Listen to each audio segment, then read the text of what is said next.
Olá, amigo prevencionista, tudo bem com você? Obrigado pela presença, obrigado por estar conosco aqui nessa live class, na nossa segunda live class, nosso segundo café com segurança do trabalho, aqui na ETEC Anhanguera, na ETEC Bartolomeu Bueno da Silva Anhanguera, em Santana de Parnaíba. Estou vendo aqui que muitos alunos já estão se manifestando aqui no chat, dando boa noite. Neide, boa noite, Josué. Boa noite, Samuel. Professora Fran está aqui também. Boa noite, professora Fran. Washington, boa noite. Pessoal, enquanto vocês estão entrando, quem não for aluno da ETEC Anhanguera, se você já foi aluno, coloque aqui no chat. Já foi aluno da ETEC Anhanguera, estou trabalhando, então, por favor, coloque aqui no chat. Se você não é aluno da ETEC, não foi aluno da ETEC Anhanguera, coloque aqui em que cidade você está, de onde você está assistindo a nossa live class sobre agentes químicos. Boa noite, Daniel. Boa noite, Cassiane. Boa noite, Stephanie. Sejam todos bem-vindos à nossa aula sobre agentes químicos na higiene ocupacional. Estamos hoje com um convidado super especial, né? Trouxemos uma autoridade no assunto, uma autoridade em higiene ocupacional, agentes químicos, que é o Gilvan Ramos. Professor Gilvan, muito obrigado por ter aceitado o nosso convite, participar dessa aula conosco, trazer aqui todo o seu conhecimento, né? Em nome da ETEC Anhanguera, né? Muito obrigado por estar aqui conosco. Professor Gilvan, por favor, o senhor pode se apresentar, falar para os nossos alunos quem é o Gilvan Ramos, o profissional, como ele começou na área? Sim, claro. Boa noite, Luiz. Boa noite a vocês que estão aqui acompanhando este evento aqui. É um prazer estar atendendo um pedido aqui do Luiz e distribuir aí informações, né, compartilhar informações sobre segurança química e higiene ocupacional, que é um assunto tão relevante para a nossa área, né? Muito obrigado pelo convite. Eu gostei e espero atender as correspondências, as necessidades aí do Luiz e dos alunos e das pessoas que acompanham aqui seu canal. Muito obrigado. Bom, falar um pouquinho sobre a minha formação, né? Inicialmente, eu comecei como técnico de segurança do trabalho em 2004, faz um tempinho, né? Eu não sou da ETEC, eu vim do SENAC, e aí depois, né, comecei já numa indústria química, depois comecei a trabalhar em consultoria, então já tive contato com higiene ocupacional no início da minha vida profissional, e aí me interessei, gostei muito da área, e fui me aperfeiçoando. E eu vi que nesta área, em 2004, 2005, tinha poucas informações sobre segurança química, sobretudo a parte de química para higiene ocupacional. Quem tinha essas informações ficava quietinho, né? Só ganhando dinheiro com isso e sem dividir essas informações com a gente. Então, eu senti a necessidade de me aprofundar nesse tema. Então, inicialmente, minha primeira formação foi como técnico de segurança do trabalho. Depois, eu fiz técnico em química, né, para entender um pouquinho mais sobre essa matéria. Depois, então, gostei também da área de química, fiz licenciatura em química. Opa, aí as coisas já comecei a entrar na área de docência também. E depois fiz bacharelado em química, né? Então, e fui me especializando, sempre me especializando nessa área de higiene ocupacional. Tanto é que depois eu busquei certificação junto à BHO, eu sou certificado desde 2012, depois eu perdi esse tempo, tive que fazer uma outra certificação, agora em 2017, então passei 2 vezes, de primeira, no nível técnico de higienista ocupacional para a BHO, né? Então, e aí busquei outras informações, outros conhecimentos, que é a parte de toxicologia. Então, eu também, além de ser higienista ocupacional, junto à BHO, Associação Brasileira de Higienistas Ocupacionais, eu também sou membro da Sociedade Brasileira de Toxicologia, que é outra área que engloba a parte de segurança química e, sobretudo, higiene ocupacional, né? Porque quando a gente fala assim, higiene ocupacional, eu sou higienista certificado aqui no Brasil e tal. Diferente dos Estados Unidos, por exemplo, lá a certificação é por área de atuação. Então, se você é higienista ocupacional e trabalha com biológicos, sua formação, sua certificação na ACGIH vai ser na parte de biológicos. Se você tem atuação na parte de físico, então sua certificação vai ser na parte de físico, e ocorre o mesmo para químicos. Aqui no Brasil, na BHO, por não ter um número ainda representativo de pessoas, é claro que vem aumentando, todo ano aumenta o número de membros, a certificação ela é unificada. Porém, aqueles profissionais que têm uma identificação melhor, que gostam mais de uma determinada área de trabalho, ele busca atuar nessa área. Eu tenho certificação em higiene, tenho alguns cursos de higiene ocupacional, mas a área que eu mais gosto de atuar é químicos. Então, já que eu tenho essa possibilidade de escolher e não ficar, gosto de trabalhar em altura, gosto de entregar EPI, não, eu gosto de higiene ocupacional para a parte de química, mas a gente vai ver um pouquinho hoje à noite que químicos não se resume só dentro de higiene ocupacional, tem uma gama de outras oportunidades que as pessoas ainda não viram dentro de segurança do trabalho, e é isso que eu vou trazer um pouquinho hoje. Então, a gente vai falar de agentes químicos dentro de higiene ocupacional, mas tem um panorama geral da amplitude de segurança química dentro da parte de segurança do trabalho. Tá bom, Luiz? Professor Oi, Gilvan, Luiz. Obrigado pela apresentação. Eu quero fazer uma pergunta para o senhor. Começar aqui com uma pergunta antes da apresentação. A gente não tinha combinado essa pergunta, mas eu acho que vai ser bem interessante para os nossos alunos, né, sobre a formação do senhor, essa certificação que o senhor tem, né, como higienista ocupacional, técnico de higienista ocupacional na ABHO, na Associação Brasileira de Higiene Ocupacional. Os nossos alunos técnicos em segurança do trabalho também podem buscar essa certificação na BHO. Então, eu quero perguntar para o senhor quais são os benefícios para o técnico de segurança do trabalho, se ele pode se destacar no mercado sendo um técnico de higiene ocupacional, e como o senhor já disse que não precisou estudar muito, passou na prova ali de primeira, né? Mas o que eles precisam fazer para conseguir essa certificação como técnico em higiene ocupacional? Legal, interessante sua pergunta, Luiz. Porque, assim, quando a gente pensa em higiene ocupacional, e por ser uma área tão ampla de atuação, a gente pensa, mas só engenheiro pode trabalhar com isso? Não, né? Técnicos também podem trabalhar com isso. E tem alguns pré-requisitos. Então, quando você vai se afiliar à BHO, um dos pré-requisitos é ter formação na área de segurança do trabalho. O curso de técnico de segurança do trabalho já te habilita para ser membro da BHO. O que você precisa ter mais? Uma declaração, ou diversas declarações, ou até na sua própria carteira de trabalho, dizendo que você atua com higiene ocupacional. Então, o certificado do curso de técnico de segurança do trabalho já é um pré-requisito. Depois, se você tiver cursos na área de higiene ocupacional, vai te ajudar a entrar como membro, e depois você pleitear uma certificação. A prova é muito simples, para nível técnico é muito baba. Para nível superior, já é um pouco mais complexa, eu estou aí na preparação, e logo, logo, quem sabe, serei mais um do certificado a nível ROC. Legal. Professor, obrigado pela contribuição. Acho que, pessoal, os alunos, né, segurança do trabalho, os alunos nível técnico, olha aí, uma oportunidade, né? Muitas vezes eles terminam o curso, professor Gilvan, e perguntam, né, e agora, o que eu faço, né? Vou fazer um curso de bombeiro civil, vou me preparar para instrutor de NR35, NR33, né? E tá aí, o senhor apresentou uma oportunidade a eles, né? Aí, respondendo, dando continuidade, né, falar só assim, quais são os benefícios, né?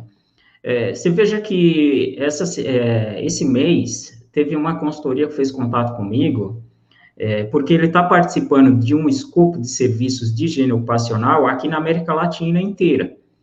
E um dos pré-requisitos para você entrar para mandar orçamento, tá apto, tá preparado ali para mandar orçamento, participar daquele escopo de prestação de serviço, é ter dentro da sua equipe um profissional, seja de nível técnico ou de nível superior, com certificação em higiene ocupacional. Isso me ocorreu ano passado e me ocorreu esse ano. Então, eu estou aqui do nada, o telefone tocou, opa, quem é? Foi uma indicação de um laboratório, inclusive, aqui do ABC, que essa pessoa, esse engenheiro que fez contato comigo, é cliente desse laboratório, o laboratório falou, escuta, você tem alguém de higiene ocupacional com certificação para me indicar, né, porque eu estou participando de um serviço, e aí dentro do escopo tem esse pré-requisito. Então, esses são os benefícios, né? Além de, claro, você ser promovido, pode ser promovido dentro da área de atuação, porque você se destaca, você tem proficiência dentro do campo de higiene ocupacional, é uma forma de você dizer, olha, eu sei do que eu estou falando. Afinal de contas, é como se fosse uma certificação de fato, é uma certificação, mas certificação pessoal, que você prova que sabe do que está falando, e prova por escrito, não é alternativa, é A, B ou C, não, você vai ter que escrever o que estão te perguntando. Uhum. Legal, professor, obrigado, até pela sua experiência com a prova, né? É uma dúvida que eu tinha também, como é essa prova, né? É de múltipla escolha, dissertativa? Não, Valeu, obrigado. é dissertativa. Professor, antes de entrarmos no assunto, né, o senhor fazer a sua apresentação, né, nessa noite, a sua aula. Pessoal, vou explicar como vai ser a dinâmica da nossa live aqui. Então, esse é o Café com Segurança do Trabalho, é um evento da ETEC em Anguera. Essa é a nossa segunda live, né, a primeira está disponível no canal da ETEC em Anguera, então convido a todos, né, para se inscreverem no canal e darem uma olhada aí nos conteúdos no canal da escola, tá? Como vai funcionar a dinâmica aqui da nossa aula, pessoal? O roteiro da nossa aula. Então, o professor Gilvan vai fazer uma apresentação sobre esse tema. Durante a apresentação, vocês podem colocar suas perguntas no chat. Ao final da apresentação do professor, eu apresentarei para eles, vou apresentar para ele todas essas perguntas, a gente vai discutir bastante sobre esse tema. Então, vocês podem participar dessa aula, tá? Através das suas perguntas e dos seus comentários através no chat, tá bom? Então, convido a todos aí para participarem, tá? E compartilhem também, né, essa aula com seus amigos, nos grupos de WhatsApp, né? Um assunto muito interessante para quem está estudando, para quem já se formou e para quem tem interesse também na área de saúde e segurança no trabalho. Tá legal? Professor, se o senhor quiser compartilhar o material, por favor, pode ficar à vontade, tá? Claro, claro.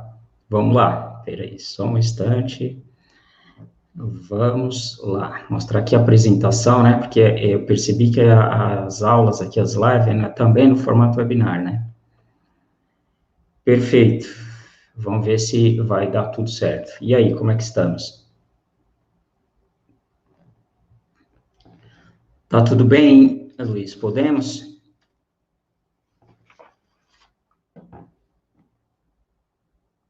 Oi, Luiz, está me ouvindo?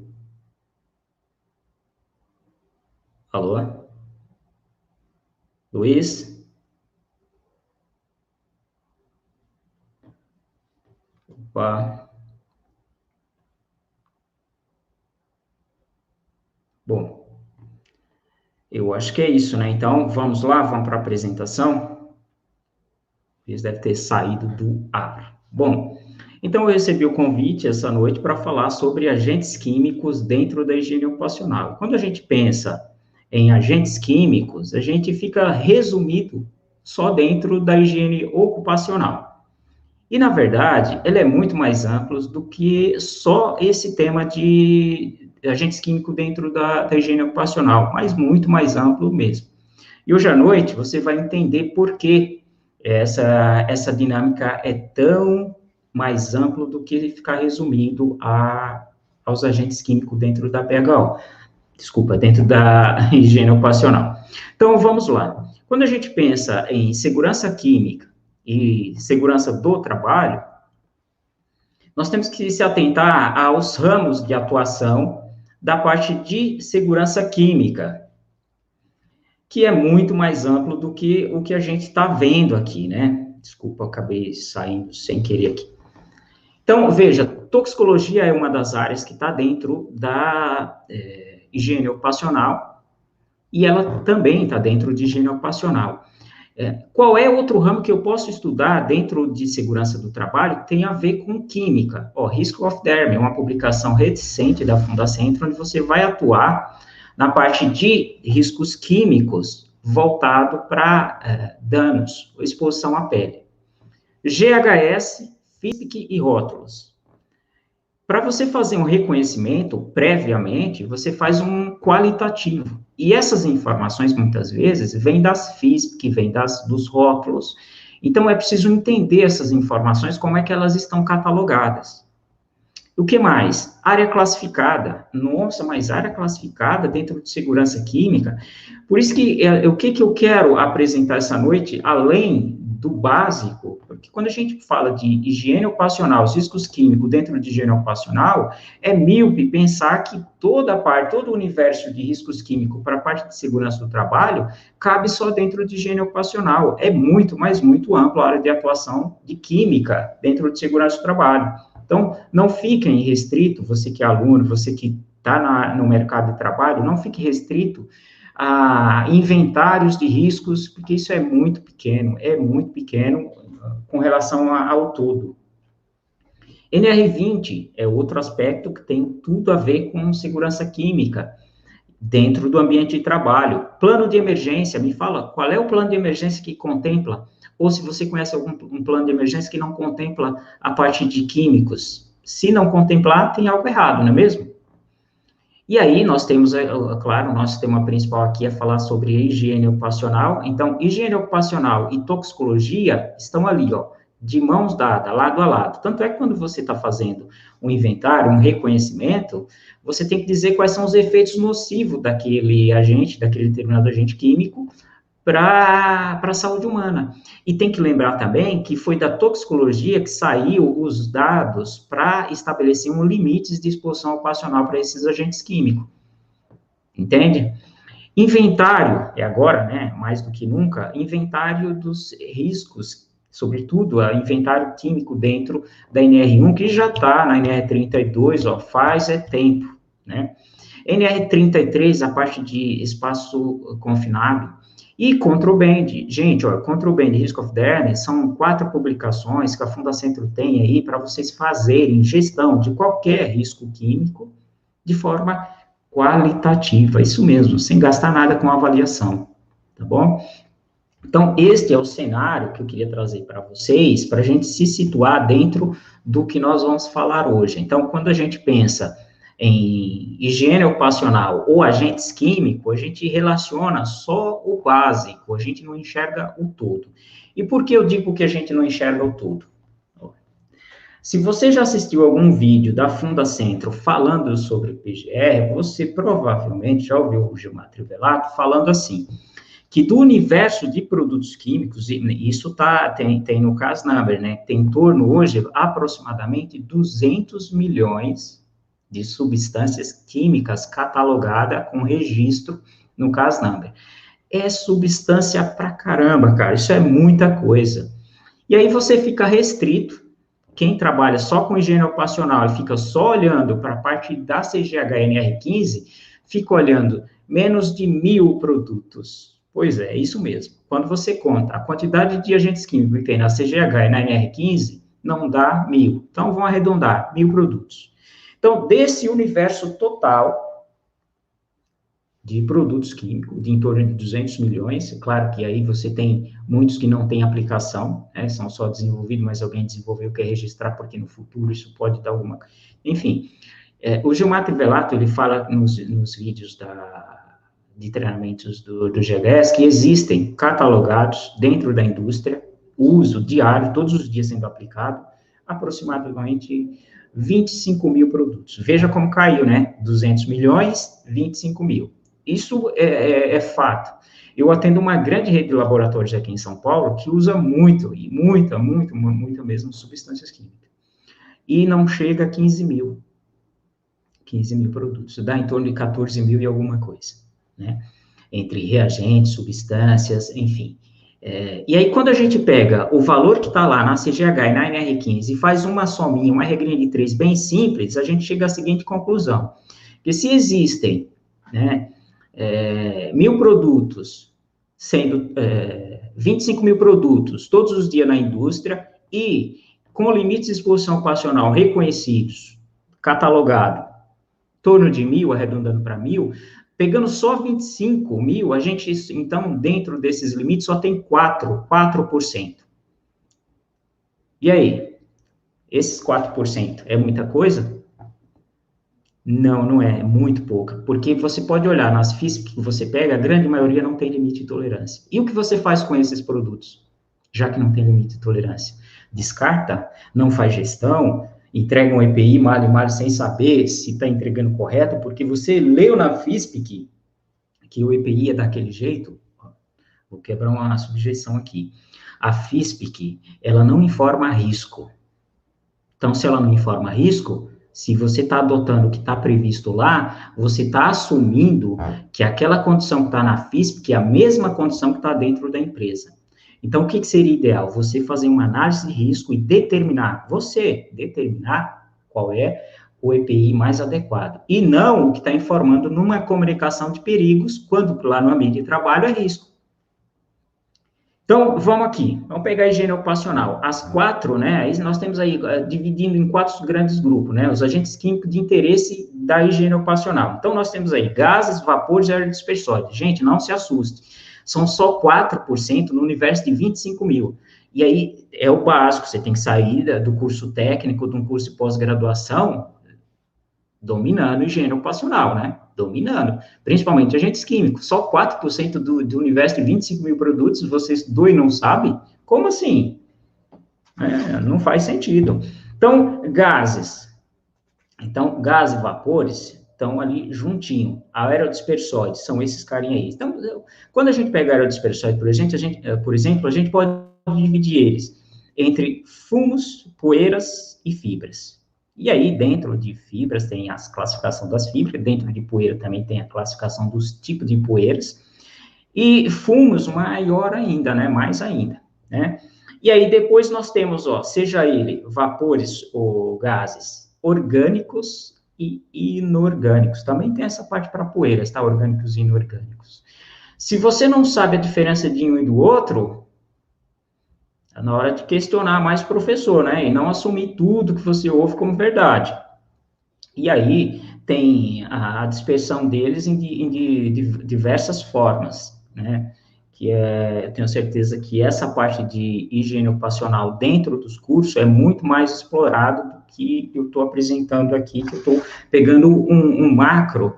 Se a gente for olhar para a higiene ocupacional, a gente está no micro, né? Então, é interessante ficar atento a essas informações. O que mais? Quais são as fases, então, de interesse para a parte de higiene ocupacional?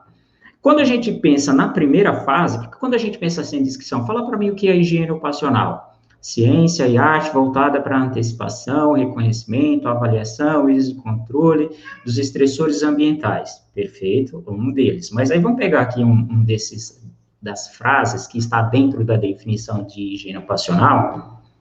Antecipação. Quando a gente pensa em antecipação, eu tenho certeza que já te falaram que não, isso só se aplica a projetos, quando, na verdade, ele se aplica a uma substância simples, que está lá no ambiente de trabalho. Então, no processo de reconhecimento, você identificou que aquela substância utilizada, ela é muito tóxica, você pode sugerir, e aí não é um trabalho fácil na parte de sugestão, para trocar, para substituir essa matéria-prima, porque aí envolve toda uma cadeia de análises. Mas, se o produto utilizado é tóxico e você tem a possibilidade de deixar um menos nocivo, claro que você vai trabalhar nessa parte de antecipação.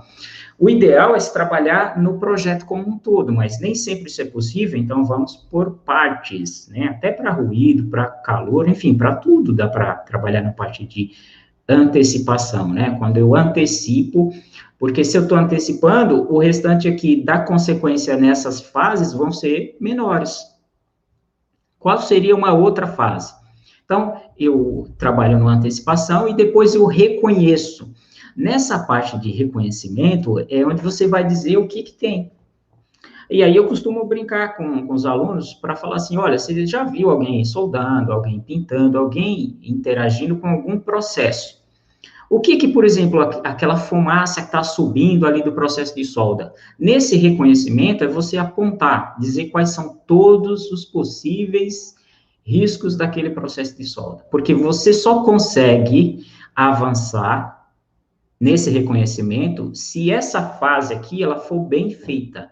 Porque se você errar aqui, todo o restante aqui também vai sair equivocado.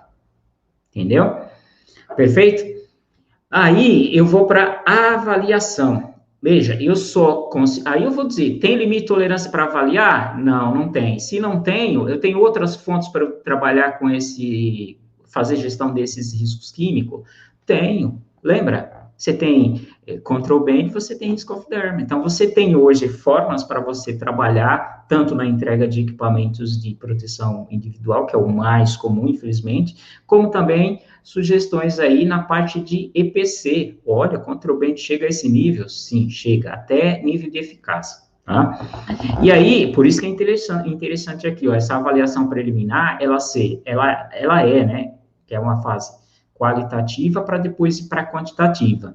E aí você vai verificar quais são os danos nocivos desses agentes para tomar medidas. O que é prioridade? E medidas de controle.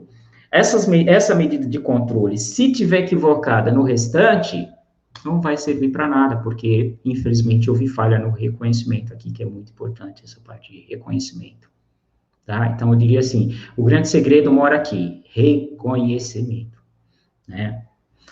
E aí, claro, você reconheceu, você, seja de forma quantitativa ou de forma qualitativa, isso vai para o controle médico, o índice biológico de exposição. Então, alguns produtos químicos têm limites de exposição, sim, tem. E aí, o médico, coordenador do PCMSO, vai cuidar da parte de exames clínicos, além dos exames clínicos complementares, para saber se esse agente químico lá identificado está tendo alguma ação nociva em um órgão-alvo específico. Lembra? Toxicologia e higiene ocupacional estão juntinho. E aí, aqui tem as principais formas de exposição ou de intoxicação química por substâncias no ambiente de trabalho. Cutânea, ela depende muito também aí do tipo de produto, tem uns que tem facilidade de acessar, de entrar através da pele, e aí você tem até algumas indicações lá de exposição, né, que você tem na NR15, você tem um maisinho, na CGH você tem lá a cutânea, né, uma pele, você tem uma informação lá chamada pele, e que não é tão expressiva comparada à parte inalatória, não é verdade? A inalatória, porque você respira, e aí tem o tamanho do pulmão, que a gente não consegue enxergar, mas tem literatura que diz que é em torno de 90 metros quadrados um pulmão, e aí você, quando expira, a quantidade, imagina a quantidade de ar, depende também do ritmo de cada trabalhador, e aí o maior risco para a parte de higiene ocupacional está aqui, na parte inalatória. Ingestão, não é esperado que as pessoas, né, tomem produto químico no ambiente de trabalho.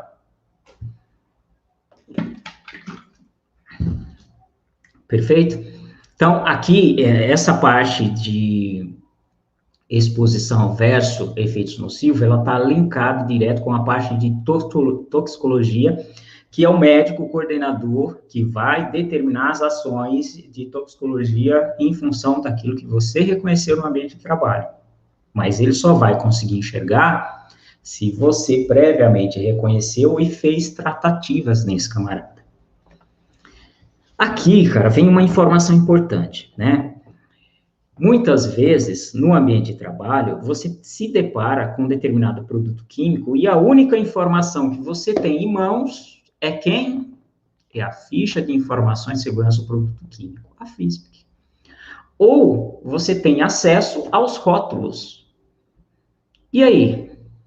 Tem previsão legal da FISP ser feita seguindo um determinado critério para você ter informação que aquela FISP está completinha, atende suas necessidades, ou você vai ler um documento pobre de informações que não vai te ajudar na tomada de decisão. Ou se essa FISP que tiver muito pobrezinha de informações, você tem autonomia, você tem conhecimento suficiente para contestar o responsável técnico por esse produto, o fornecedor desse produto. Não é correto dizer assim, o fabricante, porque o produto pode ter vindo da China, e aí, você vai ligar para o fabricante, né? O fornecedor desse produto, você tem argumentação técnica? Aqui outro grande segredo, pulo do gato, né? Você precisa entender como que a FISP é elaborada, e ter autonomia até para elaborar uma. Porque se você tiver essas informações, essa autonomia, com certeza você não vai ser enganado na hora de receber uma FISP. Vem comigo. Então, aqui, pegar assim, no ambiente de trabalho, a FISP, ela está regulamentada aonde? Então, nós temos aí a Convenção 170, de 1990, que ela surge aí, na verdade, a FISP, ela surge da ECO 92, né? E aí tem todo um histórico, mas ela entra no ambiente de trabalho como norma regulamentadora normativa na NR 26. E aí, o que diz, classificação, rotulagem preventiva, ficha com dados de segurança de produtos químicos. O que você tem que entender? Existe uma classificação, o critério é uma classificação por trás das informações que tem numa FISP. Se você souber identificar essas informações, você parou de se enganar, porque aí você sabe o que cobrar. Por exemplo, para os perigos, são 30 tipos de perigos que tem dentro das informações de uma FISP. Então, pare de dizer que FISP é informações de risco. Pare. Se você se deparar com esse tipo de informação, com esse tipo de profissional, batendo isso na tecla, já deixo a dica aqui de FISP, de GHS, esse cara não entende muita coisa. Desconfie. Classificação dos perigos químicos envolve 30 tipos, exatamente, 30 tipos de perigos estão inseridos dentro de uma FISP, houve um critério de classificação para dizer se ela atendeu esses pré-requisitos ou não. Então, para fazer um bom reconhecimento, se essa informação não estiver completa, você não tem outra informação a não ser analisar ali o processo de trabalho, e aí requer um conhecimento mais técnico.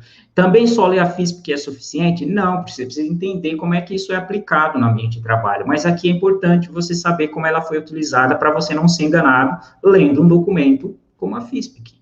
Então, a FISP, ela precisa ter obrigatoriamente 30 tipos de perigos, e ela está dividida em perigos físicos, perigos à saúde e perigos ao meio ambiente. Então, cada um tem sua classificação. Depois, esse tipo de classificação, lembra que está lá na NR 26, ele usa um critério para dizer se ele é nocivo ou não é nocivo. Então, se eu tomar um copo com água, será que é nocivo? Então, um copo tem 200 ml, então pega esse copinho americano. Se eu tomar 30 copos, peraí, a dose aumentou. Então, eu tenho um efeito resposta diferente. Porque, dependendo do efeito resposta, vai vir um pictograma. Aqui são os oficiais, são 9 tipos de pictograma. Não existe outro tipo. 9, eu vejo o pessoal colocando coisas da saúde relacionadas a pictograma, esquece isso, não tem nada a ver. Então, só tem 9 dentro do GHS.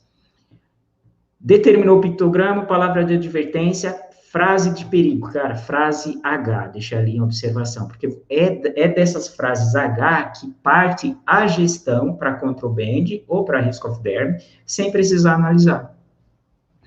Perfeito? Frases de precaução. Então, tem a de precaução, de prevenção, resposta à emergência, armazenamento e a disposição, né? Então, aqui está englobando o ciclo de vida, que é isso que ocorre quando você está numa empresa. O produto entra, e o que ocorre com ele? Cadê o ciclo de vida dele? Esta NBR, ela está passando por modificações e está vindo substancialmente informações relevantes para a saúde e segurança do trabalho, que é hora das pessoas começarem a acordar. E veja, eu quero ajudar as pessoas a entenderem, a decifrar, a pararem de achar que a FISP que fala tudo. Não fala. Uma notícia triste. Então, use esse critério de classificação. Então, eu sei que a grande maioria dos profissionais da área de saúde e segurança do trabalho, quando pega uma FISP, aqui nós temos o panorâmica de uma FISP, ele tem 16 itens, isso não é novidade para ninguém, eu não vou entrar em cada um deles aqui, fique tranquilo. Eu só quero te dizer assim, os profissionais da área de saúde e segurança, né, eu já fui um desses, quando pegava a FISPIC, corria lá no item 3, legal, essa é a composição do produto químico, sei. Corre lá no item 8, não tem limite de tolerância, então não faz nada, entrega uma luva e tá tudo certo. Não é bem assim. Você precisa entender o que tem por trás da FISPIC. E o que tem por trás? São 3 informações lá, né? Informações físicos, dos perigos físicos, do perigo à saúde e perigo ao meio ambiente. Onde essas informações são classificadas? Aqui tá elas, ó. Elas foram classificadas, colocam lá esses critérios. Se você olhar com mais cuidado, aquelas informações que estão lá, você consegue elaborar a FISPIC, se tiver corretinho. Então, propriedades físico-químicas, tem lá todas as informações que precisa para dizer se ele é inflamável, se ele é corrosivo, enfim, qual é o dano que esse danadinho causa, ele vem dos perigos físicos, ele vem do item 9. Sim. Parte de saúde, as informações relacionadas à saúde, vem do item 11. Olha, se a FISPIC, então, tiver completa, você consegue confrontar as informações? Sim, consegue. Tem banco de dados mundiais hoje para você fazer isso. E as informações de meio ambiente estão no item 12. Então, se você souber classificar uma FISPIC, nunca mais você é enganado. Nunca mais. Bom, eu estou passando rapidamente porque para a gente não tomar muito tempo também, tá? E aqui, olha, lembre, são 10 informações do item 9, 10 informações relacionadas à saúde. E aqui estão todas elas relacionadas à saúde. Então, eu peguei aqui da gasolina, né? Um produto muito valendo ouro aí hoje. Então, quais são essas 10 informações que ele me traz como resposta? Ele trouxe toxicidade aguda, e para ele me trazer toxicidade aguda, ele tem que me usar um limite de corte. Qual foi o limite que você utilizou? Lembra que eu coloquei o exemplo da água? Qual foi o exemplo que você utilizou para dizer que ele não é nocivo? Aí ele me trouxe uma informação, a estimativa de toxicidade aguda da mistura. Quando tem esse ETAM, significa que houve um cálculo para se determinar esse valor que é encontrado aqui. Então, houve um cálculo de uma mistura para determinar se esse produto, que é uma mistura, não é uma substância, já é um produto, é tóxico ou não. Então, ele me trouxe um valor alto, acima de 5.000 miligramas por quilograma. Por que miligramas por quilograma? Porque aqui está o peso, depois vai aparecer, você consegue verificar qual foi o animal que foi testado e qual foi o peso desse animal que se testou com uma quantidade maior que 5 miligramas. Perfeito? Corrosão, irritação à pele, é outro efeito. Lesões oculares, então ele vai me trazer essa informação. Sensibilidade respiratória, mutagenicidade em células germinativas, carcinogenicidade, toxicidade à reprodução, toxicidade para órgão-alvo específico de exposição única. Para o ambiente de trabalho, essa exposição única, ela não é muito utilizada, ela é utilizada a exposição repetida. E depois, quais são os perigos por aspiração? Lembra que o maior dano das substâncias é a parte de respiratória? Aqui está a informação. Será que você está lendo mesmo a física de forma correta? E o melhor, saber classificar faz de você um profissional diferente. Professor, mas veja bem, está dizendo lá que é um segredo industrial, ele pode dizer isso? Claro que pode. Você veja, se coloque também do outro lado, né? A gente fala assim, esse pessoal informa que é segredo industrial. Tem alguns critérios também para ser segredo industrial. Primeiro, ele não tem que ter limite de corte previsto na NBR 14725, dentro do GHS. Se ele tiver limites, ele vai ter que trazer a informação aqui. Qual é o outro critério? Ter limite de tolerância. Então, é classificação, não estou falando de limite de tolerância, estou dizendo que se for um produto que tem limite de tolerância, ele vai usar um limite de corte diferente, ele não vai usar limite de tolerância. Agora, quando é um segredo industrial, ele pode omitir algumas informações. Olha, ele pode omitir o componente, então ele pode colocar um nome genérico, ou dizer simplesmente que é um segredo industrial. A faixa de concentração, obrigatório ele trazer. O CAS number, né, o CAS number, ele precisa trazer? Não, senão se ele falar quem é o CAS, eu consigo saber qual é esse produto. Agora, uma coisa obrigatória, toda FISPIC, gente, tem que estar nas FISPIC, está lá segredo industrial e vocês engolem. Tem que trazer o quê? A parte das frases H. Lembra que eu te falei que com as frases H você consegue fazer gestão de riscos químicos sem precisar quantificar? Pois é, Tem literatura nacional, traduzida, é claro, que é da Grã-Bretanha, mas tem literatura nacional para você fazer isso. Fazer gestão de riscos químicos de forma qualitativa. Perfeito? Bom, o foco é a gente falar de higiene ocupacional, mas aí eu peguei assim, qual é o grande problema do pessoal? É saber tratar as informações, né? Saber reconhecer, saber utilizar essas informações para depois usar dentro de higiene ocupacional e trazer um panorama de forma geral, assim, higiene ocupacional ou agentes químicos não está restrito à parte de higiene ocupacional. Se o produto não tem limite, e aí, como é que eu fico? Fica por isso mesmo? Vem o outro, esse não tem, passa para frente, vem o outro. Gente, não é assim, né? Então, eu espero também, de alguma forma, ter contribuído aí com essas informações. Deixa eu ver aqui onde é que eu estava. Estava entrando aqui no WhatsApp. Muito bom, professor. Acho que eu fui rápido, né? Pessoal, Não, se eu foi fui muito ótimo. rápido, não se Professor, preocupe, vocês podem tirar dúvida, que eu tô aqui para isso, para a gente, eu espero de verdade contribuir com essas informações. Vejo que a chamada foi para a gente falar de agentes químicos dentro de higiene ocupacional, mas a gente tem que primeiro saber tratar as informações para chegar lá. E, claro, entender todo esse painel que existe dentro de perigos químicos ou segurança química dentro da área de saúde e segurança do trabalho. Não ficar restrito. O produto não tem limite, não vou fazer nada. O produto não está previsto na NR15, não está previsto na CGH. Lembre-se daquela informação que eu coloquei inicialmente. É claro que se a gente tiver, se o Gilmar Trivelato tiver certo, que ele fala que tem 25 mil produtos químicos utilizados na indústria, e eu acredito fortemente nesse posicionamento, quando a gente pega os produtos que têm limite de tolerância, que é menos de 1.000, a gente está falando de uma porcentagem muito pequena, e todo o restante, ou seja, a gente fala muito do pico do iceberg, então a gente só está olhando para o pico, o que está embaixo está sendo ignorado, e pode ser um produto nocivo, muito nocivo. Olha, eu já tive fazendo levantamento de perigos químicos para a parte de higiene ocupacional dentro de uma grande gráfica, e lá tem uma bagatela de produtos químicos.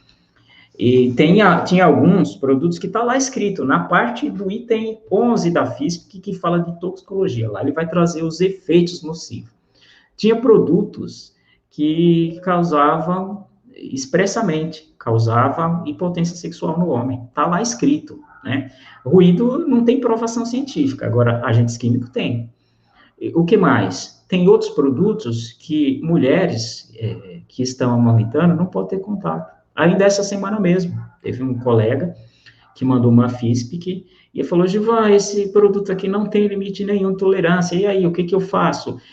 São vapores orgânicos? Era uma tinta. Eu falei, não é vapor orgânico. Eu avalio como vapores orgânicos, gente, vocês já são técnico, engenheiro, o pessoal que já está aí na estrada um tempinho, vamos deixar trabalho meio que de preguiçoso fazer varredura de fumos metálicos, varredura de vapores orgânicos, sem nem reconhecer o que tem lá dentro, né? Então, é muito importante que você veja o todo e não fique muito viciado naqueles itens lá padrão, né? Isso é padrão, cara. Fique tranquilo que não é só você que faz isso, não. Eu já fiz isso. Só que o que é interessante? A gente vai buscando informações, vai ampliando nossa visão. E chega uma hora que você, né, se torna uma boa referência aí na área, porque você começou a mexer em coisas que as outras pessoas continuaram lá atrás, só no item 3 e no item 8. Item 3 e o item 8. Não tem? Não tem como fazer nada. Claro que tem, claro que tem. Tem classificação para diversos tipos de substância. Quer ver um erro comum dentro de uma FISP? Naftas. Tem limite de tolerância para naftas. Acredite. Só que não está escrito assim na CGH. Então, se ele tem limite de tolerância e na FISP veio naftas e não veio no item 8 falando que tem limites, é a hora de você entrar em contato com esse fornecedor desse produto, pedir para ele mandar um relatório técnico dizendo qual é o tamanho dessas cadeias, item por item, de cadeias das naftas, porque você vai catalogar esses limites de exposição ocupacional e você que vai determinar qual é o limite de exposição ocupacional, né? Porque tem uma regrinha, tem cálculo para ser feito em cima disso, e isso aqui cai nas provas, viu, Luiz? Vamos lá, Luiz. Professor, antes de nós entrarmos na segunda parte da nossa aula, né, já tem algumas perguntas aqui. Eu queria aproveitar e apresentá-las para o senhor, porque o senhor já está falando sobre o assunto. Uma das perguntas, quando eu estou procurando aqui no chat, quando ela caiu aqui, eu falei, opa, essa aqui é importante, sobre varredura para fumos metálicos, atividade de solda. Então, a pergunta foi mais ou menos a seguinte, eu estou procurando ela aqui. Se você tem a FISP, achei. Se você tem a FISP aqui de todos os eletrodos, ainda assim, faz-se uma varredura de fumos metálicos? Não, de forma alguma. Até porque quando você faz uma varredura de fumos, ele dá um resultado padrão, e lá tem limites de tolerância diferenciados. Por exemplo, você tem valores respiráveis e valores inaláveis. E são muito baixos esses valores. Mas estou falando daí, sei lá, de 0,000 o limite de exposição. E quando você faz uma varredura, você está perdendo esse feeling. E tem mais, imagina assim, que um galpão tem 50 metros. Quando você faz uma varredura, você usa um canhão para tentar atingir o muro lá do outro lado do galpão. Só que a varredura, ele só vai até 10 metros. E o restante?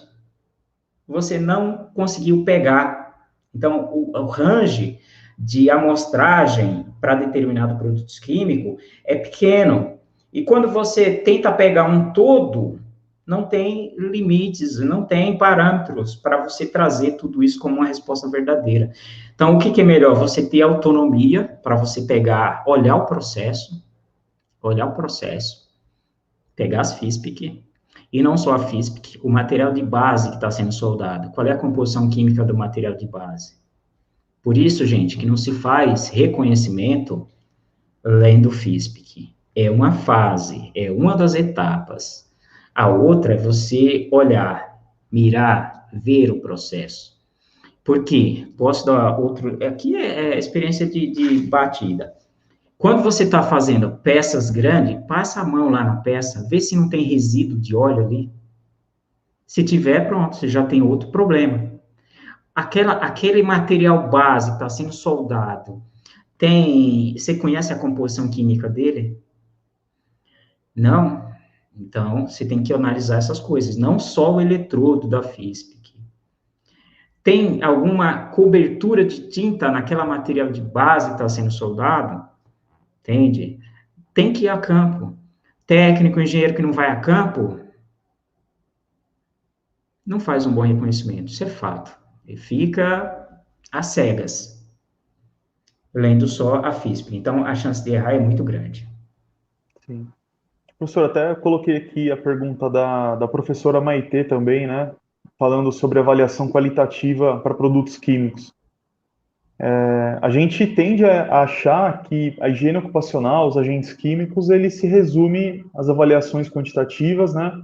Olhar quais são os compostos químicos, né, desse produto na FISPIC, pedir o laboratório os amostradores e fazer a avaliação quantitativa.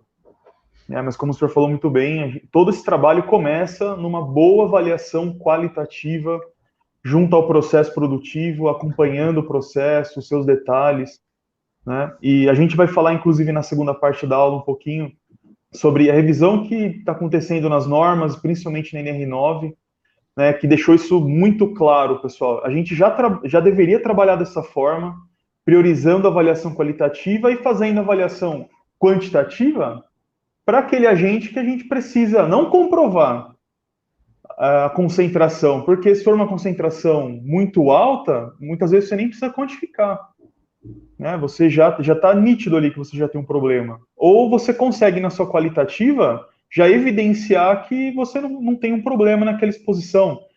Então, o fato de haver um limite de tolerância para um agente químico não significa que você deve obrigatoriamente quantificar. Imagina se a gente fosse quantificar, eu tenho um agente químico no meu processo e ele tem limite no anexo 11 NR15, eu vou fazer avaliação quantitativa. Então, você vai enriquecer os laboratórios aí, né? E vem aquelas avaliações, né, com o resultado menor do que o limite de quantificação. Então, Menor que quando a você LQ. tem melhor que LQ, fala, poxa, às vezes, muitas vezes, você já conseguiria determinar que essa exposição é trivial, né? Não precisaria fazer uma avaliação quantitativa, né? Então, a avaliação qualitativa ganhou, mais uma vez, uma conotação importante. A gente sempre tem que ficar muito atento a ela. Você colocou bem, né, essas avaliações, acho que agora a revisão da legislação veio para reforçar que não foi estabelecido um critério, por exemplo, para você fazer gestão desses de forma qualitativa. Mas o que é interessante? A NR9 reforçou isso, a NR1 reforçou isso, só que a Fundacentro, ele tem 4 publicações para você fazer gestão de forma qualitativa, usando as frases H. Isso mesmo, as frases H. Quando essas frases H, elas não vêm na FISPIC, ela não é obrigada a estar expressa na FISPIC. Você tem como descobrir o que aquela frase significa. Ou se o fabricante, ele mudar uma terminologia, por isso que é interessante, né? Uma coisa que eu tenho feito ultimamente é muita auditoria em FISPIC. Se ele, por livre e espontânea vontade, às vezes o produto está escrito assim, ó, esse produto é suspeito de causar câncer. Aí ele tira essa nomenclatura de câncer e coloca esse produto é suspeito de causar danos ao sistema respiratório, ao sistema sanguíneo. E ele tira, se ele tirar, essa FISP ela não está atendendo o critério de GHS. Você pode contestar ela inteirinha. Inclusive, você pode dizer assim, ó, eu quero que seja fornecido, na verdade, ele já deveria informar os limites de classificação que foram utilizados. Com esses limites, você consegue criar a FISP e dizer... Ó, uma coisa que eu acho que, num segundo momento, a gente pode falar sobre FISP aqui, porque tem uma legislação bem robusta para se cobrar a qualificação dessa FISP. Muito, muito robusta e que pune, por exemplo, até o profissional responsável técnico da área de química, que o próprio Conselho Regional de Química fiscaliza isso. Perfeito. Luiz. Opa, temos uma outra pergunta aqui do professor Maurício Vieira. Eu vou colocar na tela aqui para o senhor. Em uma avaliação quantitativa, onde há exposição a vários agentes químicos, quais as dicas poderia passar para nós como realizar essas avaliações de forma assertiva com o menor custo? Então, aqui nós temos vários agentes químicos, né? Acredito que a gente já fez uma avaliação qualitativa, identificamos ali vários agentes químicos que precisam ser quantificados. Quais dicas o senhor daria para tentar fazer um menor custo? Se tem vários produtos químicos e todos são utilizados ao mesmo tempo no mesmo setor, é possível sim diminuir esse custo de avaliação.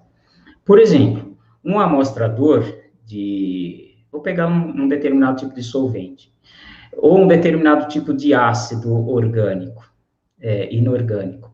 Eu posso quantificar ele com um tipo de amostrador diversos produtos. Agora, para isso, é preciso saber se o seu laboratório, se o laboratório da sua confiança, ele utiliza o mesmo tipo de amostrador, que geralmente usa, porque esse é um procedimento técnico do NIOSH, e ele determina qual é o tipo de amostrador que deve ser utilizado para fazer um determinado tipo de coleta. Então, se você vai fazer, por exemplo, 5 avaliações de um determinado solvente, você pode utilizar aquele mesmo amostrador para fazer essa coleta desses 5 solventes. Ao invés de você tentar fazer uma varredura. Varredura não é recomendado, varredura ainda é um negócio para amador. Tem gente que já está no mercado há bastante tempo, ou está entrando agora, mas já com nível de conhecimento bem avançado, que consegue, com certeza, dimensionar melhor essa amostragem. Então, por exemplo, esse tipo de solvente que usa, é só reparar, ó, se você tiver com dúvida, você mesmo pode montar isso daí e questionar até o seu laboratório. Quando você pega lá o método do NIOSH, ele diz assim, qual é o tipo de amostrador que deve ser feito? É carvão ativado? Do que é esse carvão? Qual é o tamanho desse tubo? E aí, sendo o mesmo modelo, você vai utilizar mas aí, o que você tem que verificar também? O processo acontece no mesmo momento? No mesmo momento é utilizado todos esses produtos? Então, tem esses gaps aí. Então, não pode também querer utilizar um de manhã e outro à tarde, porque você sabe que, principalmente, solventes, eles vão embora. Foi coletado ali no carvão, mas se você tentar usar novamente e abrir, foi embora, se perdeu. Então, tem esses limitantes também. Legal, professor. Eu acho que eu acrescentaria, a gente tem essa impressão de que avaliação quantitativa para agentes químicos e para todas as outras avaliações quantitativas, elas são caras, né? Porque muitas vezes a gente, trabalhando nas indústrias, nós precisaremos fazer alocação de equipamentos, se nós não tivermos, né? Ou contratar empresas especializadas para fazer essas avaliações. Mas depois de uma boa avaliação qualitativa, você consegue determinar onde realmente há necessidade para dimensionar suas medidas de controle, né? Acaba não sendo caro, porque o benefício ele é muito importante, né? É claro que entra uma necessidade de apresentar para a empresa a importância disso, né, e o amadurecimento da cultura de segurança em todos os níveis, né? Acho que até na higiene ocupacional existe isso também, que há aquela impressão de que isso custa caro, fazer avaliação quantitativa custa caro, né? E o profissional muitas vezes pode, com o objetivo de querer reduzir a sua despesa nas avaliações, né, o custo das avaliações, simplificar, né, fazer o menos possível ou fazer uma só, um pequeno período da jornada, né, no intuito de querer economizar, né? Na verdade, ele está criando pode criar um passivo enorme para a empresa quando a gente fala de agentes químicos, né?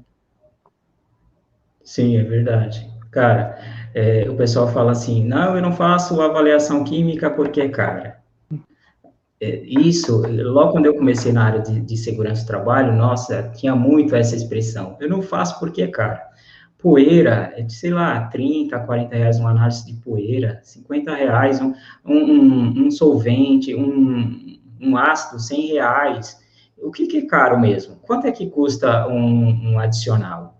Quanto é que custa você determinar se aquele equipamento de proteção respiratória, se aquele equipamento de exaustão, enfim, está funcionando, está sendo eficaz? Porque, assim, colocar lá no PPP que atende é fácil, cara, é só clicar um botãozinho. Agora, você ter evidência para, numa eventual questionamento, provar, aí é outros 500. Você sabe o que é caro? E o que eu percebo que é caro é a avaliação de vibração. Você pega um pontinho de vibração aí, 500, 600, bom, é o valor do mercado. Mas você pensa assim, quanto é para calibrar um equipamento desse? 3 mil, cara, para calibrar. Sim, isso é caro mesmo. Muito bom, professor. Vamos para a nossa segunda parte da aula, tá, pessoal? Eu sei que tem mais algumas perguntinhas aqui. Algumas nós vamos responder na segunda parte, tá bom? Eu vou compartilhar agora na minha tela com vocês.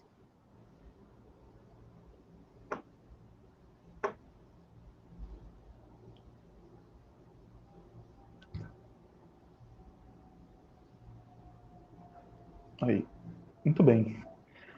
Pessoal, nesse segundo momento, a gente... Deixa eu só tirar o comentário aqui. Opa, eu vou remover o comentário. Aí, agora sim. Pessoal, nessa segunda parte da aula, a gente preparou para vocês alguns assuntos sobre higiene ocupacional, agentes químicos também. São alguns tópicos, são principais dúvidas dos profissionais de saúde e segurança do trabalho. Tá? Algumas são questões polêmicas, eu acho que o professor Gilvan já trouxe várias aqui, já desmistificou, né, muita coisa em agentes químicos para a gente.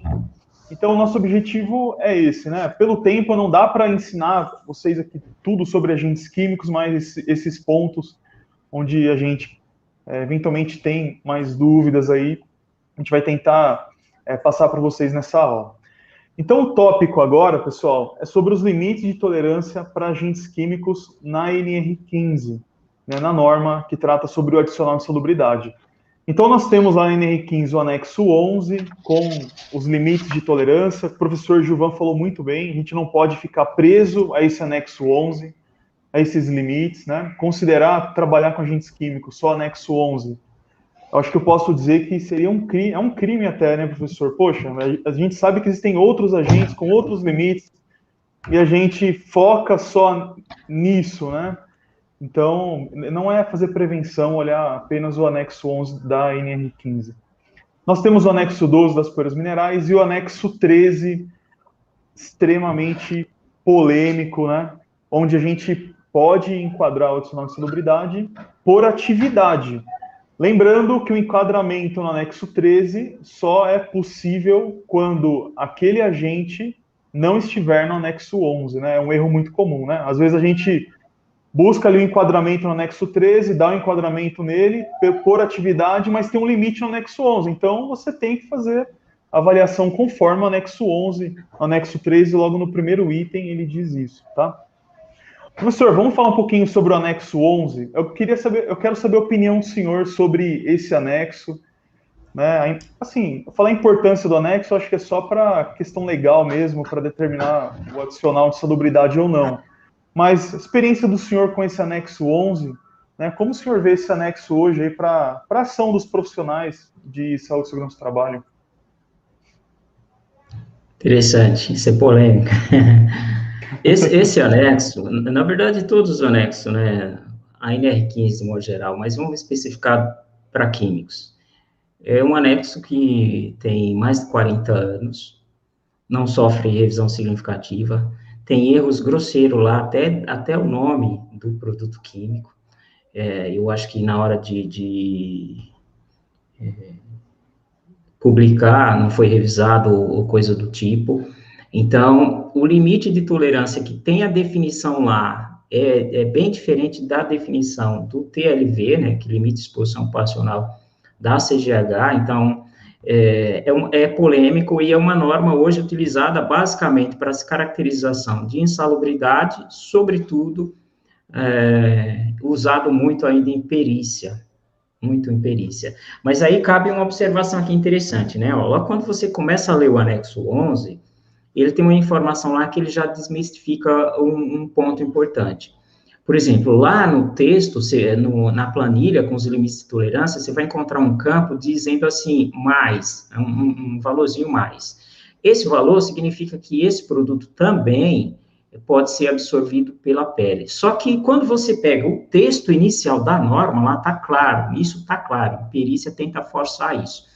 Está claro dizendo assim, que o limite de exposição aplicado para a insalubridade é somente por via respiratória. Somente E aí os caras, absorção por via respiratória. somente. A absorção via pele é assim, para você profissional dizer, tem que ficar atento aqui para providenciar EPI também para pele, né? Porque esse produto, ele deve ter uma pressão de vapor muito alta ou coisa do tipo, que ele consegue atravessar a parte cutânea da pele, né? O tecido da pele. Então, é polêmico esse anexo. Eu, particularmente, como eu trabalho mais produzindo, reconhecendo, produzindo documentos para prevenção, não utilizo. Só quando tem alguma assistência técnica, que aí o pessoal, quando tem umas empresas de indústria química que acaba me chamando para fazer contestação de laudo pericial, porque tem gente que força, cara, tem uns caras que forçam. Uhum. Sim. Muito bom, professor. Vamos lá. Segundo tópico, pessoal, a gente vai falar um pouquinho sobre a mudança na legislação, né? Como vocês viram, a NR15 tem lá os seus limites defasados, né? São da CGH de 1976, né, professor? Que entraram na norma em 77, né? Então, bem Acho que é de defasados. 76, 77, porque em 78 foi publicada, né? Então é por aí, Uhum, por aí, né? por aí. Pessoal, com a revisão das normas, nós teremos, né, na nova NR1, o gerenciamento dos riscos ocupacionais, né? E para fazer uma avaliação dos agentes físicos, químicos e biológicos, então, falando dos agentes químicos, a gente vai utilizar a nova NR9, né? Então, para quem não está, pode ser que não esteja acompanhando, né? A NR9 não é mais a norma, ela não será a norma do PPRA, a partir de 2 de agosto de 2021. A NR9 será a norma de avaliação dos agentes físicos, químicos e biológicos. E lá ela fala sobre a avaliação preliminar do agente, né, e em seguida a avaliação quantitativa, né. Pessoal, então esperamos também que vai ser criado, né, pelo menos a promessa nas revisão das normas é essa, que será criado um anexo para os agentes químicos, né. A gente vem acompanhando aí o que está sendo discutido. Seria muito simples colocassem os limites, os TLVs da CGH, para serem utilizados, né, para prevenção. Lembrando que a NR15 continua com todos os seus limites ali, né, para insalubridade, né, mas se nós tivéssemos aqui um anexo falando de agentes químicos com os TLVs da CGH, a gente teria realmente um trabalho de prevenção. Hoje nós podemos usar a CGH quando nós não temos, isso de acordo com a NR9 atual, né, quando nós não temos limite de tolerância na NR15, a gente pode utilizar a CGH. Com isso, o nosso PGR será finalmente um programa técnico prevencionista, né, e um programa menos laudo, um programa mais ação, um programa menos reativo, um programa que pode, né, mudar a realidade de muitas empresas. Bom, falando de todo esse cenário aqui, eu comentei sobre a CGH. Professor, eu sei que o senhor conhece muito a CGH, né? O senhor poderia comentar com os nossos alunos, né? Eu sei que não dá para explicar como utilizar a CGH e já informa o pessoal, o professor Gilvan tem muitos conteúdos, tem vídeos, enfim, sobre agentes químicos e tem material lá sobre análise que ele faz, interpretação da CGH, tá? Do livreto da CGH. Então, confiram lá depois nas redes sociais do professor Gilvan, tá no canal do YouTube do professor Gilvan, tá? Professor, principal diferença da CGH, dos livretos, dos TLVs da CGH para a NR15, e por que a gente deve olhar para ele, aprender, né, usar esse livreto e olhar para ele além da NR15, professor? Bacana, Luiz, bem colocado. A NR9, ela mantém a CGH como um limite de exposição ocupacional para prevenção. Então, nós temos previsto na NR9, e nós podemos dizer assim, quem trabalha com higiene ocupacional agora tem uma norma regulamentadora de higiene ocupacional. A NR9, ela é uma norma de higiene ocupacional. Claro que tem as normas técnicas, né, da Fundacentro, NHO, tanto é que as normas técnicas são tão utilizadas que quando você coloca lá no PPP, você está preenchendo o PPP, qual foi a metodologia que você utilizou? É lá que você tem que apontar qual foi essa metodologia. Foi uma NHO? Então tem que dizer.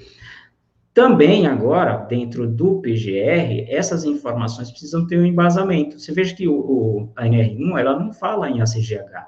Só que, como as informações vão ser reconhecidas, pelo menos a parte de físico, química e biológica, vão ser extraídos de textos até a parte de qualitativa da CGH, da NR9, então a NR9 ela mantém remetendo para a CGH, o que é importante do ponto de vista para nós que trabalhamos com prevenção, porque vai mudar, a gente não sabe.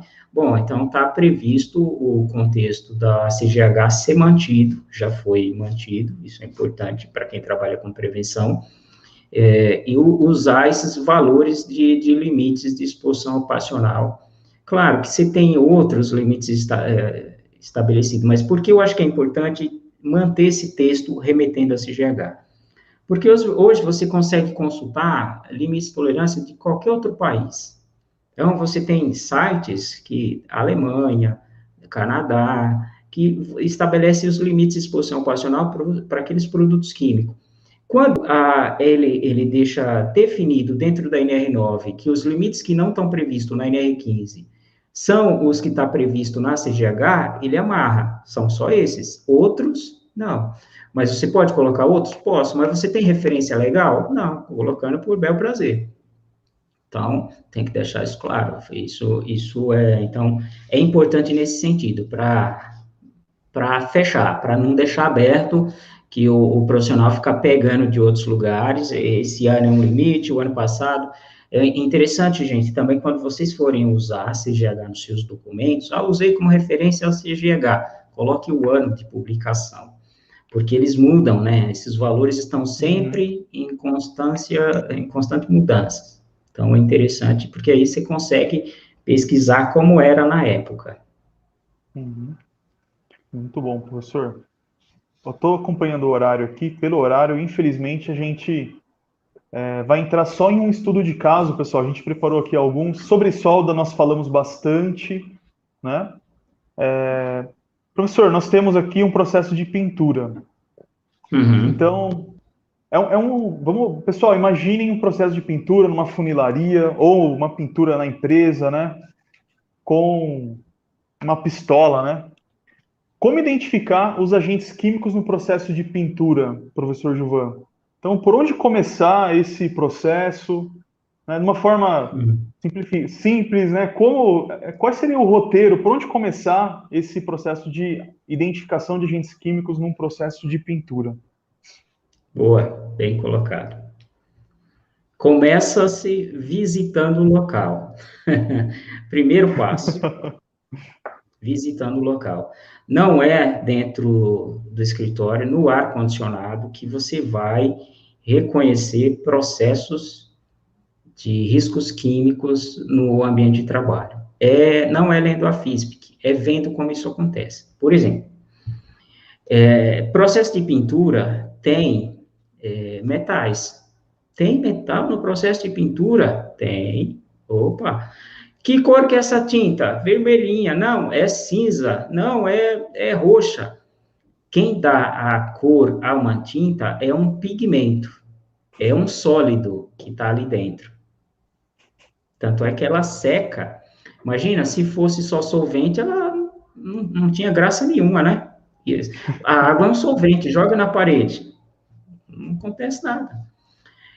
Então, o primeiro passo é isso, é você entender que aquele composto, a importância da FISPIC bem elaborada, porque se você desconfiar que tem algum outro componente, não aquele informado na FISPIC, você também pode, em vez do pessoal ficar fazendo varredura de solvente, você pode pedir uma análise da composição daquela tinta. Tem esse tipo de... Tem. Custa quanto? Aí a gente está falando de gente grande. Porque tem processos químicos de laboratório que eu consigo enxergar qual é a composição química dessa mistura. Tem solvente? Então, de cara, você tem pigmentos e solventes aí. Vai depender do componente da tinta, ir analisando. Mas além disso daí, ele lixa. Você sabe por que é importante você fazer esse reconhecimento, Luiz? Aí é uma boa colocação esse processo. Porque na grande maioria, e a perícia pega isso fácil, na grande maioria, o respirador identificado ali, entregue, ele não foi identificado para ser combinado, tanto para solventes, seja orgânico ou inorgânico, como para particulados. Opa, então só entregar o filtro químico. É isso mesmo, só químico. E o particulado, que nesse processo tem. Se fosse um processo de pintura com rolo, aí esquece que não tem. Mas nesse processo tem os solventes, que aí, para saber qual é, né, num processo específico, é visitando o local, olhando para a embalagem, lendo o rótulo, conversando com o trabalhador. como é que ele faz o trabalho. Então, técnicos, engenheiros que, no processo de reconhecimento, numa pintura, a pistola não identifica metais, já começaria invertendo. Solvente a gente já sabe que tem. A gente tem que buscar o que os outros não viram. Sim. Entendeu? E no passado tinha, hoje não mais, mas no passado tinha particulado aí a parte de poeira como chumbo nessa composição. Uhum. No passado, hoje não mais. Mas você sabe um processo que tem muitos componentes químicos e é ignorado? É a parte da termodegradação de plásticos. Né? Nesse processo de pintura, é simples identificar, não é difícil. Agora, termodegradação de plástico, aí é um pouquinho mais complexo. Sim. Legal. Professor, explorando um pouco mais sobre a tinta, mas antes de fazer meu comentário, gostaria de pedir aos alunos, pessoal, divulguem essa live e se promovam também. Vocês estão participando de uma aula extremamente técnica e com certeza vai agregar muito a vocês.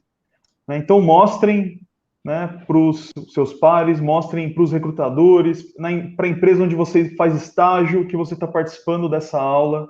Então, dê um print nessa tela, tá bom? Dê um print na tela, né? Coloca lá nos seus stories. Não esqueça de marcar o professor Gilvan, marque lá o professor Luiz, a ITEC Anhanguera, tá bom? Então, né, se promova, pessoal, tá? Mostre, olha, é quase 8h30 da noite, estou aqui numa aula extremamente técnica sobre agentes químicos, então faça isso aí, pessoal. Dê o print na tela, né, e marque, coloque aí nos seus stories. Não esqueça de marcar o professor e a ETEC Anhanguera. Professor Gilvan, sobre a tinta, eu gostaria de fazer um comentário, que é o seguinte: o senhor comentou lá no início, a gente precisa mudar o agente, mudar o produto, né? Mudar. Eu tenho uma tinta aqui com metais pesados e tudo mais, mas eu não olhei para o metal pesado, para a partícula, eu olhei só para o solvente. Então eu vi uma tinta ali com tolueno, certo, professor? E eu falei, vou mudar, quero uma tinta agora à base de água. Com a tinta à base de água, eu resolvo o meu problema, então não tenho mais solventes. Estou tranquilo, não tenho mais insalubridade e tudo mais. Com uma tinta à base de água, professor? Vai ser tema de uma live lá no meu canal, tinta à base d'água, cara. É um doce engano. Doce engano pensar que mudei o processo, coloquei tinta à base d'água, acabou os riscos. Tinta à base d'água, só água que eu conheço, e o que eu tenho certeza que muita gente está aqui assistindo conhece, é só aquela que a gente faz em casa, cal e água. Aquela é a base d'água, né? Agora, o que vem da indústria tem solvente também, só que é uma quantidade muito pequena de solvente. E são aqueles solventes que ele tem afinidade por água. Então, na composição química do solvente, vai ter uma ligação OH envolvida, porque ele precisa se dissolver no meio aquoso. Então, esse solvente precisa ter uma dessas características. A outra assim, pintei um carro. Dá para pintar um carro desse com a tinta dessa imagem à base d'água? Dá. Só que aí eu levo esse carro depois por uma estufa. Aí você criou um outro processo. Porque eventuais plastificantes que tenham na tinta, eles vão se decompor na estufa. Se decompor no quê? Então, o que eu falei quando foi dito assim? Por onde começa a avaliação? Começa a avaliação indo para campo. Olhar o processo, interagir com o processo, perguntar para as pessoas que estão ali envolvidas como é feito. Perguntinha bem simples: como é que você pinta esse veículo? Ele vai te mostrar o passo a passo. À medida que ele vai te mostrando, você já vai vinculando a essas informações a riscos. Ele está mostrando o trabalho dele e você está fazendo o seu trabalho, que é interpretar as informações. Você não precisa contar isso para ele. E você vai fazendo suas anotações. Qual é a temperatura? Ali, né, essa tinta é a base solvente, não precisa de temperatura, é a temperatura ambiente. O que você precisa saber? Essa tinta, a base d'água, ela tem uma pressão de vapor envolvida. Qual é a pressão de vapor envolvida nesses componentes? Porque os ingredientes vão determinar essa pressão de vapor. Se você souber quem são os ingredientes, você matou a charada. Mas sabe qual é o grande mistério? Que não vem as informações de tinta à base d'água, somente vem essa informação, pigmentos e água usada. E isso não é verdade. Você pode ter fenóis, você pode... Ixi, é longe. História vai ter uma live sobre esse tema. Legal. Eu vou participar com certeza. Muito bom. Obrigado, professor. Vamos lá. A gente, infelizmente, o tempo já está estourando aqui. Eu acho que a gente abordou o ambiente de trabalho, o agente de risco químico, faltou falar um pouquinho sobre os EPIs para os agentes químicos, né? A gente está com um tempinho reduzido aqui, a gente vai precisar ser mais rápido aqui, professor, para falar sobre os EPIs para os agentes químicos. Pessoal, atenção na hora de selecionar os EPIs, acho que essa é a dica que eu dou a vocês. Olhem para o que ele é aprovado, né? Principalmente quando você está neutralizando um adicional de salubridade por agente químico. Então, para o que esse EPI é aprovado? Será que ele é realmente aprovado para esse produto químico aí que você está utilizando? Né? Então, observem isso no certificado de aprovação dos EPIs, porque você pode achar que está protegendo o trabalhador, que está diminuindo um passivo para a empresa, na verdade, o passivão está lá.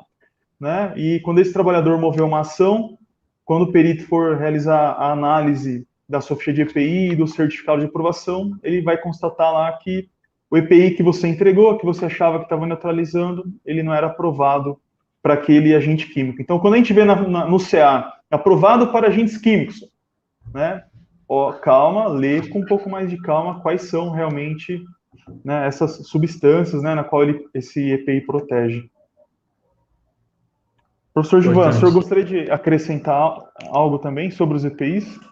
Isso é importante, que é outra coisa que é fácil você perder perícia.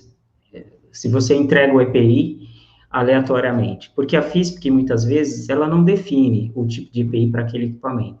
Porque lembre-se, a FISP, ela comunica perigos. Quem tem que dizer qual é o risco é você. Então, e não você já imaginou, se você for pegar todos os EPIs que está previsto na FISP e colocar no operador? Jesus! Cara, tem que mudar esse conceito. E a revisão da NBR vai trazer essa análise de risco. Você não pode engolir as informações da FISP como a verdade, você tem que fazer sua análise de risco. Detalhe, o que é importante você verificar na hora de selecionar um EPI? Compatibilidade química. Afinal, o EPI também é um produto de componentes químicos. E ele, claro, interage. Quando eu comecei minha vida profissional, tinha muito tolueno na empresa que eu trabalhava, muito. Indústria química, do processo de borracha. E se você entregasse, por exemplo, luva de látex, a luva de látex até tem um tempo de ensaio, quanto que ela resiste sendo mergulhada. E lá tinha um processo que fazia lona, e você batia lona com tolueno. E usava lá uma luva de solvente de borracha, desculpa, que não dava nem para bater um tipo de lona. Já no finalzinho, a luva já estava destruída. Então, a gente teve que substituir essa luva por uma luva de nitrílica reforçada para uma determinada temperatura. Então, se a luva custava R$3, a luva começou a custar R$48. Olha, como é que você convence a empresa que essa mudança é necessária? Uhum. Então, cara, não é tão simples selecionar EPI. Aí nós estamos falando para processos de trabalho no dia a dia. Para emergência, tem uma NBR específica para emergências químicas de como deve ser feita a seleção de EPI. Por isso que eu falo, gente, a parte de segurança química dentro da área de segurança do trabalho, ela é gigante, mas os profissionais ficam restritos a ser míope, ficar olhando para higiene ocupacional com químicos, é muito pequeno, vamos olhar o todo. Uhum. Muito bom. Professor, a gente vai precisar encerrar por conta do horário, infelizmente, né? uma conversa aqui, um bate-papo muito bom sobre agentes químicos na higiene ocupacional, na segurança do trabalho, né, professor? Só tem uma pergunta aqui, eu selecionei, achei bem interessante. Ele fala um pouquinho sobre os laudos, o LTK especificamente, né? Se a gente ainda deve fazer, né, essas avaliações quantitativas para o LTCAT. Ah, não, perdão, ele colocou aqui. Como fazer um LTCAT? Achei a pergunta. Como fazer um LTCAT sem avaliações quantitativas? Bom, professor Gilvan, se o senhor permitir, eu acho que eu posso responder essa. Pessoal, o LTCAT, ele é um laudo previdenciário, então a gente precisa observar o que está no anexo 4 do decreto 3048 do INSS. Então, no anexo 4, você tem que verificar lá, tem o limite de tolerância? Ou eu vou enquadrar pela atividade? Então, é uma avaliação diferente, né? Muitas vezes é diferente, inclusive, comparado a um laudo de insalubridade na NR15, né? Então, tem exposições a alguns agentes que sim, você não vai precisar fazer quantificação, você faz o enquadramento pela atividade. Então é um outro universo esse previdenciário. Boa pergunta, Geraldo Ferreira. Ótima pergunta. É legal o seu interesse nesse assunto. Então, eu sugiro dar uma olhadinha lá no anexo 4 do decreto 148, na parte de agentes químicos. Você vai encontrar lá uma relação de agentes nocivos que podem dar direito à aposentadoria especial para esse segurado. Muito bom. Pessoal, então estamos terminando aqui. Eu vou passar a palavra para o professor Gilvan encerrar. Eu gostaria que vocês deixassem um comentário, o que vocês acharam dessa aula, tá bom? Então comentem, tá? Curtam também essa aula no YouTube. Ela vai ficar gravada, então para aquele aluno que perdeu, né, vai estar lá à disposição no canal da ETEC Anhanguera, então assistam lá a gravação, tá? Nos comentários vocês vão encontrar o endereço do Instagram do professor Gilvan, vão encontrar o endereço do Instagram do professor Luiz também. Deem uma olhada, né, sobre agentes químicos, pessoal. Deem uma olhada nas redes sociais do professor Gilvan, tem muita coisa interessante lá, tá bom? Então, não esqueçam, deixem aqui seus comentários, curtam o vídeo, tá? Professor, por favor, gostaria que o senhor fizesse, né, a sua despedida aqui dos nossos alunos e já agradecendo aí a presença, a participação, né? Muito obrigado em nome da ETEC Anhanguera, em nome dos professores que estão participando aqui também, né? Eu vi aqui que tem outra ETEC aqui também, alunos da ETEC de Botucatu, é isso? Participando com a gente. Muito obrigado aí pela presença de todos, pessoal. Valeu. Vamos lá, professor Gilvan. Eu quero inicialmente agradecer mais uma vez o convite aí feito pelo Luiz. É sempre uma satisfação falar sobre segurança química, fazer com que as pessoas ampliem seus horizontes de conhecimento sobre química, que é um assunto tão simples, né? E o pessoal complica. Mas a gente olhar a segurança química não pela perspectiva só da higiene ocupacional. Veja, você viu que eu fiz até uma comparação em termos de porcentagem, né? Se você pegar a quantidade de produtos químicos que tem hoje utilizado nos ambientes de trabalho, com que aqueles que estabelecido com limites de tolerância, chega em torno de 4%. Então, você cuida do que de segurança química? 4%? E os outros? Então, é trabalhar mais essa parte de segurança química como um todo, né? E higiene ocupacional é uma parte muito pequena dentro da segurança química. Eu agradeço de coração o convite, a oportunidade de ter falado sobre esse tema aqui. Amanhã vou estar em outra unidade do Senac falando sobre isso. No final do mês, é um convite para participar do simpósio aí de uma universidade no Peru para falar sobre segurança química, também na parte de higiene ocupacional dentro desse período de pandemia. E agradeço e estou aí disponível. Minhas redes sociais, aí o Luiz já mencionou, também tem um canal no YouTube onde eu toda segunda-feira falo sobre segurança química. Obrigado, viu, Luiz? Obrigado a você que acompanhou a live, teve paciência até aqui, participou. Muito obrigado. Você viu que meu gatinho aí apareceu de intruso, né? Faz parte. Verdade. Professor Gilvan, mais uma vez, valeu mesmo por ter compartilhado essa aula com a gente, ter compartilhado todo o seu conhecimento aqui. Olha, os comentários são ótimos, tá? São ótimos mesmo. Senac de Botucatu, olha só, Senac de Botucatu está aqui com a gente. Valeu, pessoal. Amanhã é Senac Santo André, lá com o Gustavo Rezende. Isso aí, legal. Professor Valeu. Gilvan, muito obrigado. Pessoal, fiquem com Deus. Até o nosso próximo evento aí, o nosso próximo café com segurança no trabalho, sempre às primeiras quintas-feiras de cada mês. Tá legal? Obrigado, pessoal. Fiquem com Deus. Até a próxima.